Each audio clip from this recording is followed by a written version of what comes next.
ছোট লোকের বাচ্চা। এই ছোট লোকের বাচ্চা, তুই কেন এখানে এসেছিস? তোকে তো এখানে আসতে বলা হয়নি। তার দিয়ে ছুটে এসেছে।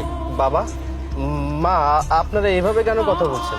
এভাবে বলবে না তো কিভাবে বলবে? লজ্জা করে না? বিনা দাওয়াতে এখানে খেতে এসেছিস? জুলি, তুই এভাবে কেন কথা বলছিস?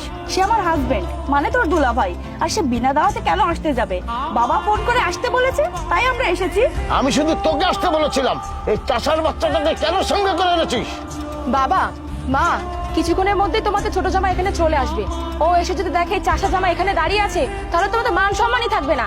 এই, তোর স্বামীকে নিয়ে তো এখান থেকে চলে যা। আসসালামু আলাইকুম। ওয়ালাইকুম আসসালাম। কেমন আছো বাবা? জি মা, আলহামদুলিল্লাহ ভালো আছি। আপনারা ভালো আছেন? আরে আমি কাকে দেখছি? বড় দুলাভাই যে। কখন এসেছেন? আপনারা ভালো আছেন? আমি ভালো আছি। তুমি কেমন আছো ভাই?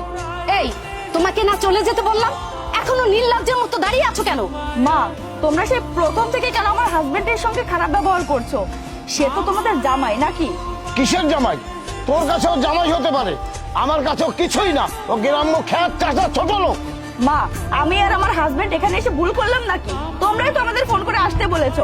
আসার পর থেকে জানা তাই বলে আমাদের অপমান করছো। হোক সে গরিব গ্রামের মানুষ, তাই বলে কি জানা তাই বলে তাকে অপমান করতে হবে? সে তো মানুষ নাকি? না, মানুষ না। মানুষ হলে শ্বশুর বাড়িতে গিয়ে ওইসব নিয়ে আসে? দেখেছিস আমার ছোট জামাইকে? এই দেখ, মিষ্টি ফলমূল নিয়ে এসেছে। দেখ, তুই থাকলে থাক, কিন্তু এই ছোট লোকের বাচ্চাকে আমি কখনো আমার বাড়ির মধ্যে ঢুকতে দেবো না। ওকে এক্ষুনি এখান থেকে বের করে দে।